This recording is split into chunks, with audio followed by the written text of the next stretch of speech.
We see Saudi Arabia as the country of oil and strict Islam, where women wear veils and kisses are edited out from films. But suddenly, there was a new crown prince. He says he wants to reform the country, women get more rights and tourists will soon be welcome. The country has become less dependent on oil. At the same time, the people are ruled with an iron fist. One wrong word can have serious consequences. In this year of changes, I travel around the country and follow the developments on the inside through the eyes of the citizens. Are they just empty promises, or is Saudi Arabia really able to change?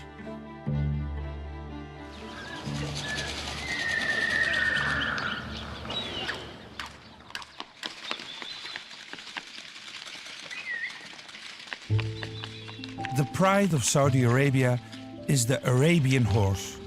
It is fast, nimble, and it has a lot of stamina. The Saudis admire this animal to no end.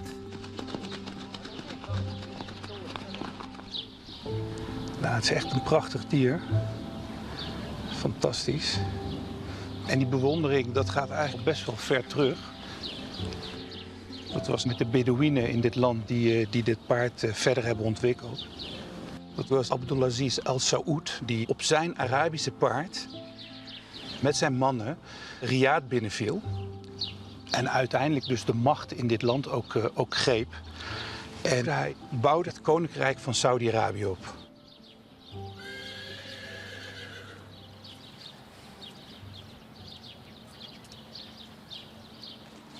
تتبادل أنت وياه الإحساس فزي ما تقول ما نقول حب نعدي درجة الحب نقول أخذ مرحلة الشغف. هذا شهادة رمز سعودي. والله شيء أكيد أنه بيكون رمز للدولة السعودية.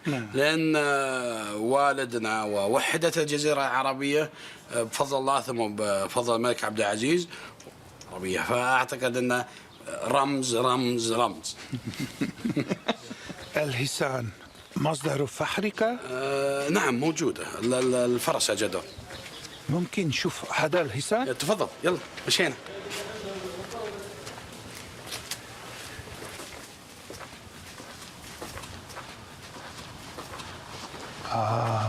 Beautiful, yeah, very nice. So. كيف أصبح قطع جميل؟ الخيل بصفة عامة عشان تثبت جماليته يعني مقسمة على 5 أشياء اللي هو الرأس، العنق، الجسم، الحركة، الشخصية العربية.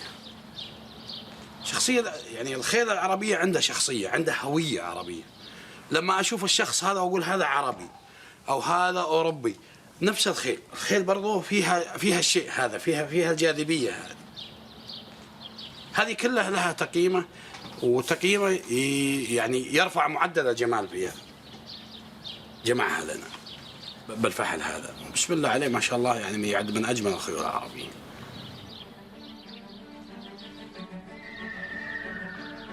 This horse has always been linked to the countries rich and powerful. Many of them have their own thoroughbred Arabian horse. Every year they gather at the largest horse festival in eastern Saudi Arabia. This is a party for the elite. Nou, als je rijkdom in Saudi-Arabië wil zien, dan is dit echt de plek. Hier komt het geld bij elkaar. Nou, dat zijn groep mannen die zijn ingehuurd om die paarden op te zwepen. Het zijn nogal gepassioneerde paarden. Een beetje onstuimig ook af en toe. En dat willen ze graag zien. Er hangt ook nog prijzengeld aan vast. Maar het gaat vooral om de eer, namelijk wie heeft het mooiste paard van Saudi-Arabië. dat is een schoonheidswedstrijd. Zoals we een misverkiezing hebben, is dat hier voor de paarden. Maar altijd al bestaan voor alle rassen hoor. Exterieur, keuring, zo noemen we het. Dat heet zo. Correct, ja. Zo'n toppaard, hè? Wat kost dat eigenlijk? Een werkelijk toppaard, een witte raaf, ja, 3 miljoen, 4 miljoen dollar. Maar wie kan er eigenlijk zo'n paard betalen? Ik bedoel echt het topsegment. Topsegment, ja, er zijn enkel de paar shades die kunnen veroorloven. Net straks in de koningsklasse paarden die 10 jaar en ouder zijn. Wie is voor u een van de kanshebbers? Wel, een van de kanshebbers is misschien wel de prins met een van zijn paarden. Die kans zit er dik in. Security has taken up a few notches, awaiting the arrival of Prince bin Nayef. He was once regarded as the crown prince. He wants to win, and if he doesn't, he will simply buy the horse that won. Ladies and gentlemen, we are about to announce the medal-winning mares. A very, very exciting and interesting competition. They were all above the 90-point mark. No one knows how many princes there are exactly. It is estimated that there are several thousand. Waarschijnlijk is het zijn eigen paard.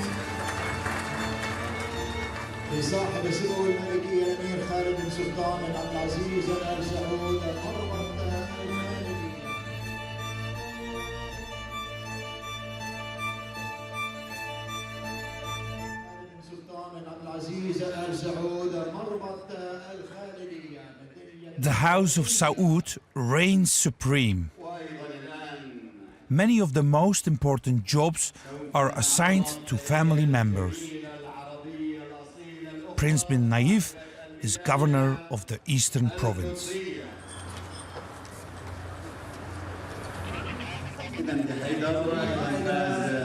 Bijna een soort heiligheid in dit land gewoon.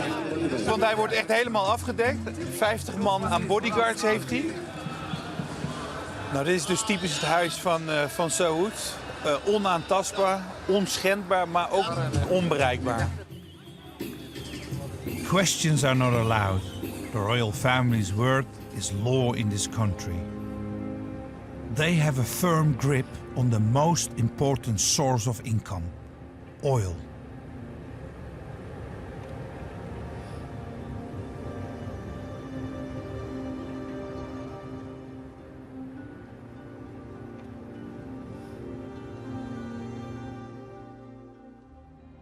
Gigantic amounts of it had been found by Western geologists under the Arabian Peninsula's desert plains. Ja, dit is dus Aramco, het grootste oliebedrijf van de wereld. En ik zit in een Aramco-auto, want die kan niet zomaar het terrein op hier. Het is gewoon eigenlijk gewoon een hele stad, in een stad. Can we go closer? Of course, please. This is the first oil well in the Kingdom of Saudi Arabia. The first place where they found oil. Oil, correct. This is the really first place. Yes, correct. Yeah? They actually started by drilling 10 wells at that time, 1933. So they drilled well number 1, number 2, 3. For number 1, they find just gas and some water. Mm-hmm. Number 2, no oil. They were totally disappointed. Unlike their neighboring countries, the disappointed Saudis didn't find any oil. But a stubborn American geologist called Max Steinecke kept searching. His idea was to drill deeper. So Max, he decided just randomly to come back to well number 7, and then he drilled deeper up to like 1,441 meters. Wow. Then the oil started to strike. So the history could be different for us if we were the one who found the oil, but it was the Americans. It was the Americans, and that's where we had the concession agreement with the American geologists. And that's where they named the Aramco company Aramco, which comes from Arabian American Oil Company. Since they're the one who discovered the oil, so it was like 50% investment. And now? 50. No, now it's been Saudi. Totally Saudi? Totally Saudi. And where does the revenue of Aramco go? It's government-owned company. Also to the royal house? Yes, of course, because it's government-owned. Correct. I see that Alina is taken aback. She just admitted that a lot of the oil revenues flow to the royal family. How much is a secret. Aramco is the most profitable company in the world. It is worth almost $2 trillion. The oil discovery also meant that more Westerners entered the country. They took up residence behind the closed doors of Aramco, together with Saudi employees. How long do you work for Aramco? For Aramco now 20 years. On the compound? I used to, but I moved out. Yes, I used to. I like it there because it's more convenient for me. I have my car, I'm driving, moving around, so that was a good thing. So you're driving a car on the compound? Oh, yes, Yeah? of course. And outside the compound? No, So the life inside the compound is different as outside the compound? absolutely. We call it the Little America because we have all the facilities, even the greens, the plants, the gardens, the houses are built like in American style, so women can drive. So it's absolutely Little America. But to be honest, I traveled in Saudi Arabia now for weeks. You're the first female that tells me that she's working for 20 years. Because it was Arabian American Oil Company, and at that time we hired so many Americans, a large number of Americans, females and males, of course. So, and that is the big influence. So Aramco had a role in the emancipation of Saudi women. Yes. Yes? Yes, of course, and we're proud of that. Alina is quite frank, and so she's no longer allowed to guide us. For years, a veil of secrecy has hung over the compound. Many Saudis consider this place to be depraved. Men and women mingled freely here. The strictly Islamic society took offense at this. We have to hide our camera.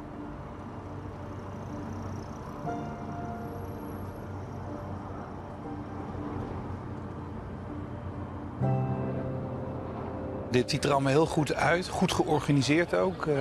Man en vrouw door elkaar, maar ook allerlei mooie voorzieningen voor kinderen. Ook een bioscoop hier achter me, cafeetjes, restaurantjes.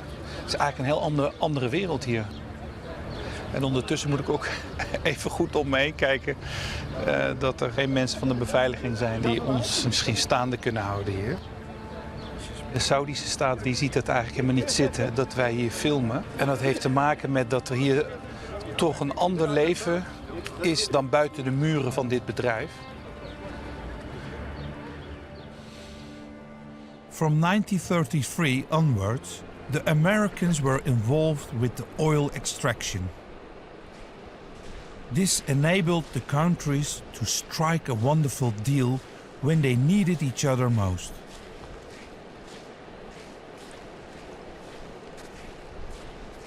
Nou, Bitter Lake wat daar ligt, daar verderop, daar werd in 1945 een cruciale overeenkomst gesloten op een marineschip tussen de Amerikaanse president Roosevelt en de Saudische koning Abdulaziz. En die overeenkomst, dat is eigenlijk een scharnierpunt in de geschiedenis van Saudi-Arabië. En ik denk in de wereldgeschiedenis. After 1945, America needed lots of oil. Saudi Arabia was able to deliver it, and the country's founder, King Abdulaziz, saw it as an opportunity to spread his faith. The Saudis agreed to exchange oil for money, but they would decide how it was spent.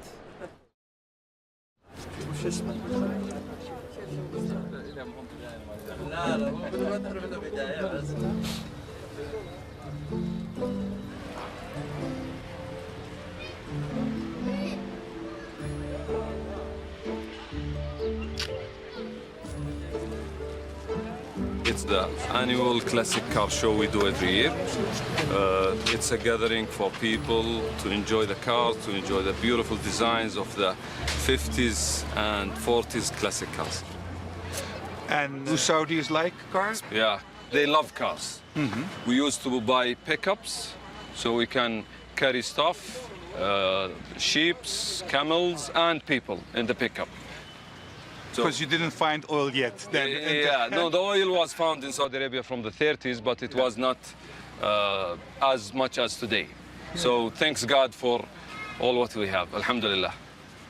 The discovery of oil led to an abundant supply of money, and most of it ended up here, in Diriyah, a town near Riyadh. Ever since the founding of Saudi Arabia, this is where power and faith converge. I heard that also some cars are from the royal family. Yeah. That's true? Yes. King Salman, to support the youth and the show, he accepted to present 4 of his personal cars that he used to drive in the 70s. Is it possible to buy a car from a royal family? It's possible, but it's rare, so it's expensive. So this is for the rich Saudiers? Depends how do you find rich. Maybe you say if you have 1 million you are rich, but for me maybe $100 million is a rich guy. What is rich for you? 100 million. قالوا نبي نصور مع واحد مليونير.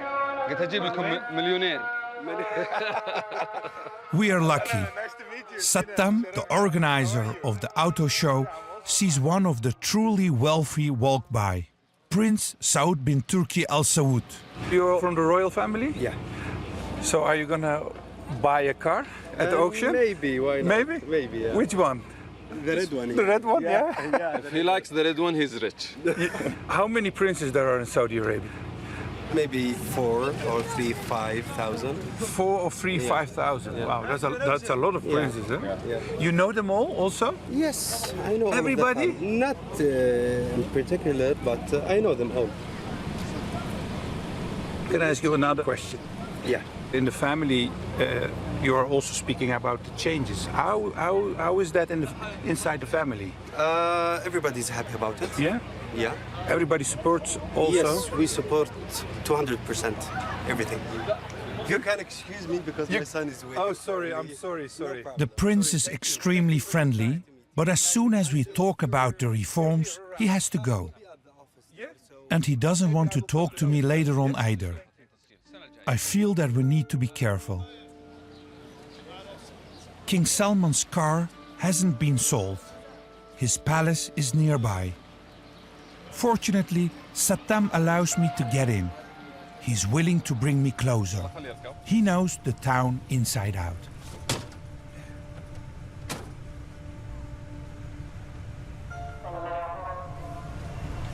So we are royal now with the red carpet. We are famous. I'm from Diriyah. My grandfather is from Diriyah. And also I'm with the Prince of Diriyah as a close friend. هلا يا عم. مستمتعين؟ بالتوفيق إن شاء الله. آمين آمين. We see King Salman's country house rise up in the distance. One of the locals I met at the auto show is willing to bring me closer to the palace. Only later do I find out how powerful Mansour al-Shahoub is. أسرتنا مرتبطة بالأسرة آل سعود من عبر التاريخ. قصر طويل العمر الله يطول عمره ويخليه. كينج سلمان. قصر العوجة. He's there now? King Salman? Yeah. Koning van Saudi-Arabië. It's huge, eh? Big, كبير. أي. Huh? نعم أسرة آل سعود بدأت الحكم الدولة السعودية الأولى بدأت من هنا. Dat is best grappig. Dus het paleis van de huidige koning Salman zit rechts, zeg maar. En het paleis van de oude koning, van de eerste koning Saud, aan de andere zijde van de stad. Dit is dus ook echt de stad waar het allemaal is begonnen hier. So this is the most important city in Saudi Arabia then? هذه أهم مدينة في لأنها هي بداية التأسيس لأنها هي العاصمة الأولى. وسور الدرعية كما تعرفون ويعرف الجميع أن سور الدرعية حصار الدرعية هذا جزء منه السور التاريخي. السور التاريخي؟ أي نعم. هذا السور كان محاوط للدرعية ككل. هذا جزء منه. Not only is this small city the birthplace of the House of Saud, but it is also here that in the 18th century the alliance was forged between Mohammed ibn Saud and religious leader Sheikh Abdul al-Wahhab. This alliance found massive support and led to the Saudi Arabia of today. The royal house of Saud rose to power thanks to Wahhabism, the ultra-orthodox Islamic doctrine as state religion. So that was the palace of King Saud. But what about Al-Wahhab? هذا مسجد الشيخ محمد عبد الوهاب وهذا وسكنه. هذا؟ نعم.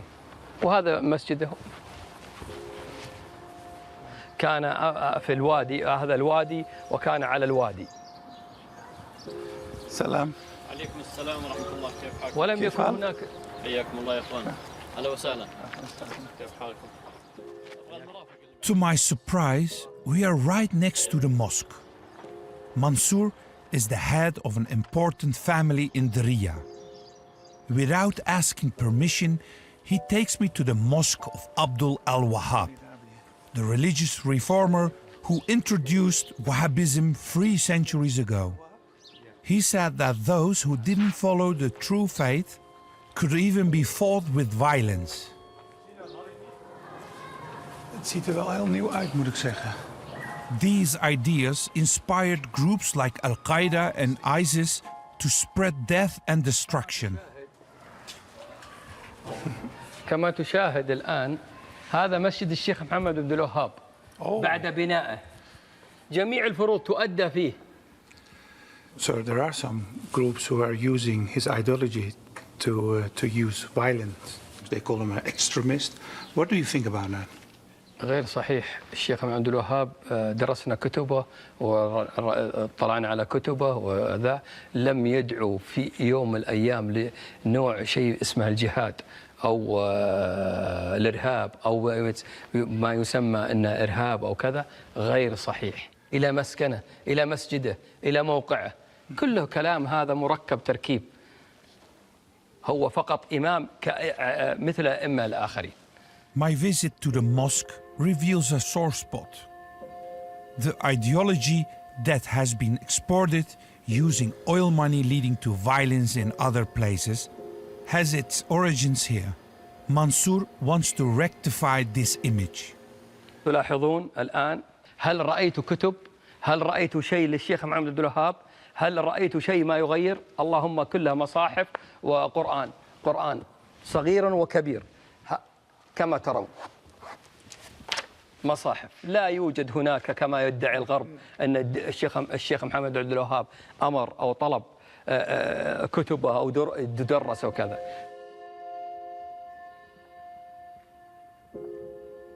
Wat het voor mij dan nog verrassend maakt is dus dat een local uit Diriyah tegen mij zegt... ja, maar dat hele gedachtegoed van hem is verkeerd uitgelegd.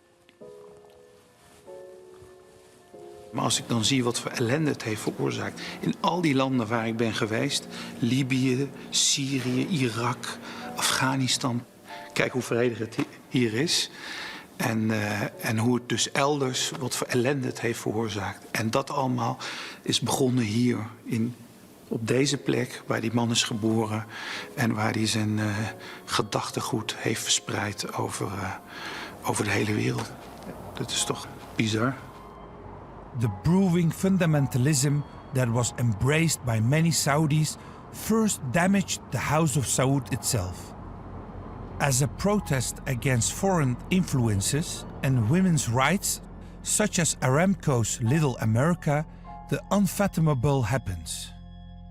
Mecca, the Saudi holy place, is attacked by a handful of extremists in 1979.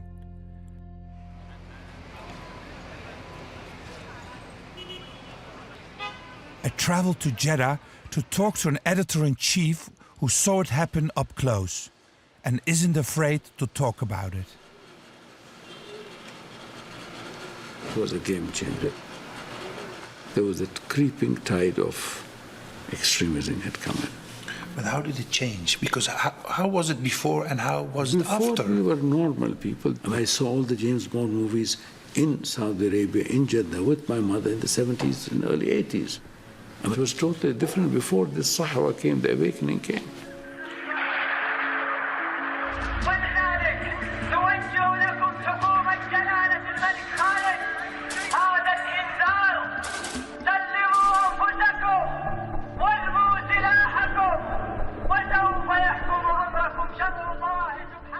The Saudi king was shocked.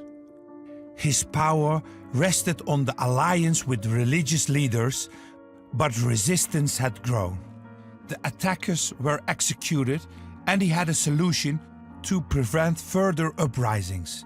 Wahhabism needed to be followed more strictly. This was called the awakening. So this Sahwa, or the awakening that came in 30 years, was really disastrous for the Arab world. And then the attack came and then everything changed. Yes. And what was the first thing what changed? I mean, the relegation of women in the background, the mosques used to come and say things wrong, things that were totally alien. I mean, things that didn't even concern us, covering the faces, hellfire, brimstone, born-again Muslims. The bad thing on that attack is that the aggressor won. He wanted something that the country gets more conservative. Yes. And he succeeded in that. So he lost the battle, but won the war. It brought in dark clouds. I think it was hijacked by preachers. From then on, religious conservatism had an even tighter grip on Saudi Arabia. Women were forced to cover their faces. Cinemas were closed, while the doors opened for extremism. We have supported many organizations here and there. Of course, there are issues, the issue of extremism, the attack on the Haram, the rising tide of intolerance. Yes, we admit we made a mistake. And then even the Crown Prince said that we made a mistake. And that caused all these problems. Yeah. The extremism reached its apogee during the September 11 attacks. Not far from the editor-in-chief's office is the birthplace of the man who changed the world.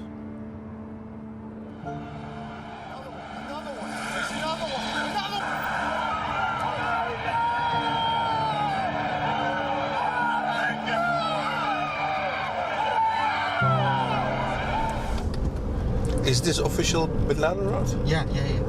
This is Bin Laden route.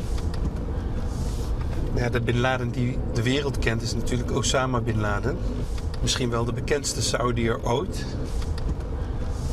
Dit is de wijk waar hij is geboren, is opgegroeid. Hij komt uit een grote familie. Bin Laden's father made his money constructing roads. He was closely tied to the Saudi royal family. After oil was discovered, he was assigned large construction projects. We aren't allowed to film here either. Deze hele wijk was dus in handen van de familie van Bin Laden. Gewoon echt een deel van de stad Jeddah. En deze weg is dus vernoemd naar de familienaam Bin Laden. Hier, dit hele complex. Het huis staat er nog. En je ziet een licht oranjekleurig gebouw. Hier is hij dus opgegroeid. En er wonen nog familieleden, maar die worden afgeschermd.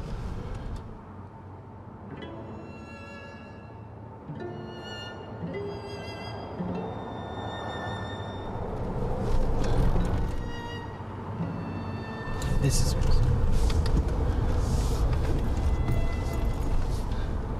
Let me walk here. walk. Walk. Stop here. Yeah? This mosque contributed to his radicalization and is closed now. But the effect of the sermons here has changed the way the world views Saudi Arabia forever.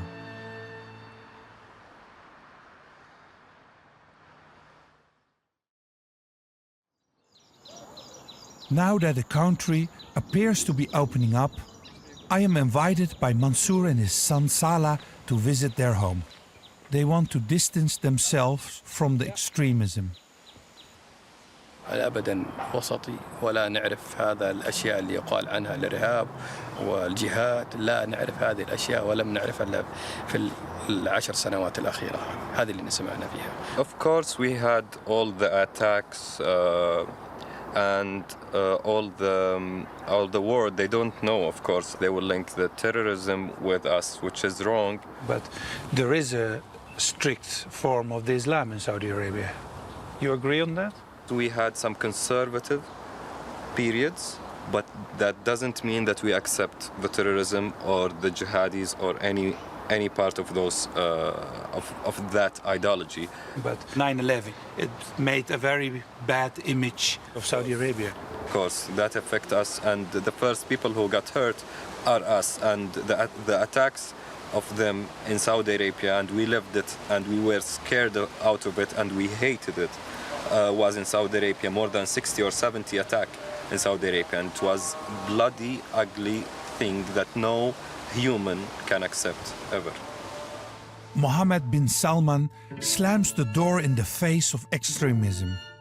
He says he wants to return to moderate Islam of before 1979. This makes him popular among young people. نحن فقط نعود إلى ما كنا عليه. الإسلام الوسطي المعتدل المنفتح على العالم وبكل صراحة لن نضيع. The good thing about His Royal Highness, we studied at the same school, by the way. Do you know him also, personally? Yes, personally. When we were young, we lived a normal life that the young population lived, and he heard their needs, and he was one of them. Now, as a leader, he's taking us to what is called future. It is Friday. The family and thus the elite of Saudi Arabia gathers. I am asked to stay and eat with them. The guests are surprised to see me.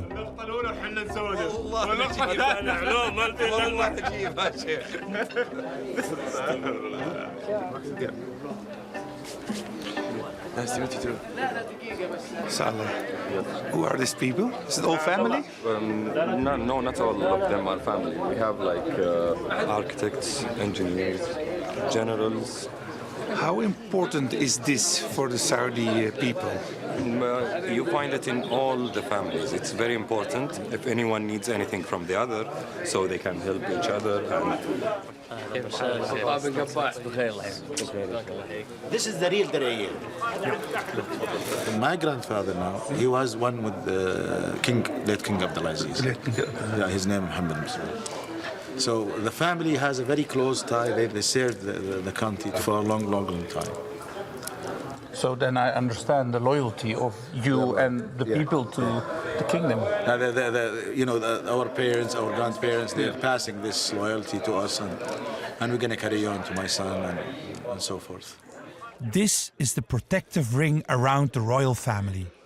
They are most loyal. The question is whether it is possible to criticize the royal family. Like critics on the royal family, is that possible? Yeah.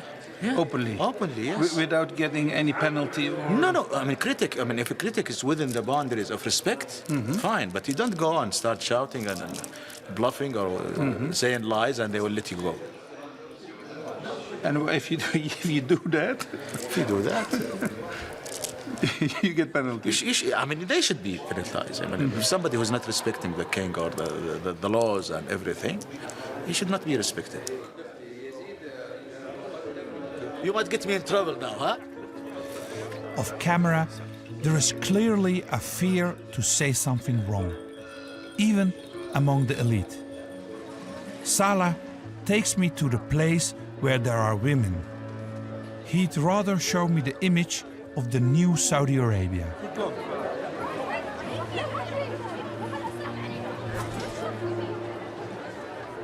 All of this is okayed by the government.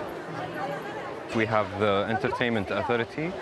It's a new authority started by... It calls the Entertainment Authority? Yes. Wow. Yeah. And they are planning to make 5,500 events like this. It's very crowded here. Yeah, it's very crowded. And you see all the kind of the community, the old and the young, girls, ladies, and children. But a lot of girls. Yeah. They're happy to be here and to have this opportunity with them. What happened with Saudi Arabia? Well, we have the great Crown Prince, and he's doing a very great job supporting the young population. So people are ready for change? Yeah, they are happy, and he's an idol. And does the Crown Prince also work on better human rights for Saudi Arabia? Yes, he's promised with a good, better, and he's doing very well. What he did in 2 years, it take another countries 100 years to change it this fast. For Salah, the Crown Prince is a synonym for change. The government supports young people financially to start small companies.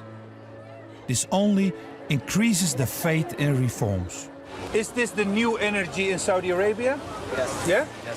Because, you know, 70% of Saudi population, they are under 30 years old. Very young population. Very young, and they all have this energy to work, and they have energy to produce things. So nobody can stop the changes? Yes, no one can stop the change. Prince Mohammed bin Salman won't stop. Yes, he will make it go further, I'm sure. Yes. This is my country. I can't leave it. I have to fight for it. Young people are fighting for the reforms. But this is made much harder due to events surrounding the Crown Prince. On the 2nd of October 2018, journalist Jamal Khashoggi is murdered in the Saudi consulate in Istanbul. Crown Prince Mohammed bin Salman is suspected of giving the order, but the royal family denies it. As the news is reported, I try to gauge public opinion in Saudi Arabia itself.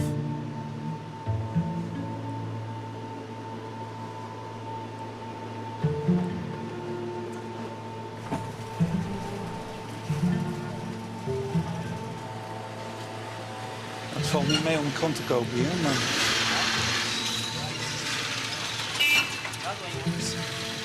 وين ممكن نشتري جريدة؟ بعد المدرسة؟ Ja. في مكتبة؟ في مكتبة؟ أي في.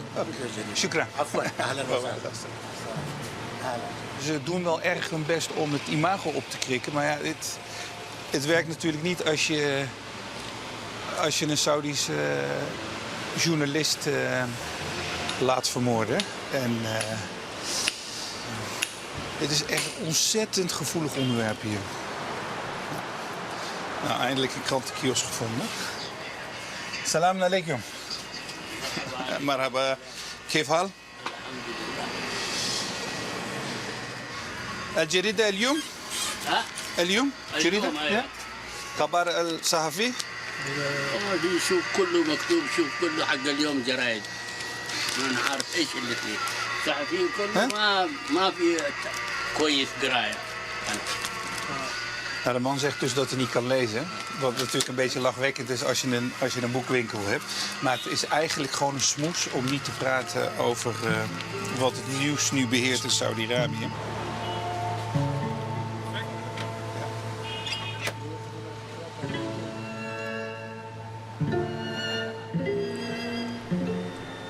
Dit zijn 2 grote kranten in Saudi-Arabië. Maar echt bizar, de hele wereld heeft het erover, over die verdwijning. En allebei openen de krant met een foto van de koning. En een fijn gesprek met Trump. En dat Trump Saudi-Arabië steunt. Je zou zeggen van nou, er staat een kritisch stuk over waarom maar 15 ambtenaren vanuit Saudi-Arabië naar Istanbul zijn vertrokken. Er is ook een arts meegegaan. Waarom? Dit zegt genoeg over persvrijheid in dit land. Je zou natuurlijk gek zijn om een heel kritisch artikel te schrijven over verdwijning van die journalist. Want het zou zomaar kunnen dat jij dan zelf ook verdwijnt. It is not easy to survive for journalists in this country. Often it is simply safest to remain silent. But Khalid Al-Maena, Khashoggi's editor-in-chief for 12 years, is willing to take the risk and talks. I was looking to Saudi newspapers. It was all the same headlines with the same picture. See, every newspaper depends on its own editors. There are those who want to, and there are those not. Today in the Arab news, Faisal Abbas wrote a beautiful article saying that, after this sad incident, things have to change. So I think it's important to have real journalists, people who care more for society, because journalism is not an easy thing. No, it's a very dangerous job also. What happened is also acknowledgement about that there is no press freedom. What happened with this journalist? No, it was, I'll be the first to tell you that it was a total, not error, it was a calumny, it was a crime and all, and the government has accepted the fact. I mean, a lot of these things happen. Nobody's condoning. I'm the last person, because it could have been anyone, but these things should never happen again. I mean, this has happened, unfortunately. Yeah, but this journalist couldn't work in Saudi Arabia and flew abroad. Because he said, I couldn't work here in Saudi Arabia. I was his boss for 12 years. He had several issues. I applaud him for this.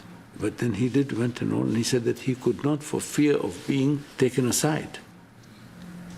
But you agree with me that happenings like this, it doesn't make Saudi Arabia's image in the West not very good. It doesn't make the image look good here. Yeah. You think that the people here approved of this? Believe me, I am sure that the people who did this, and I pray to God that the people who did this will be taken to task, it will be made public, and there should be no stone unturned to find out the motives of the killers and who were the killers. The editor-in-chief carefully weighs his words. He knows about the accusations against Mohammed bin Salman. Is it possible to criticize MBS or his policy? There's a way to do it.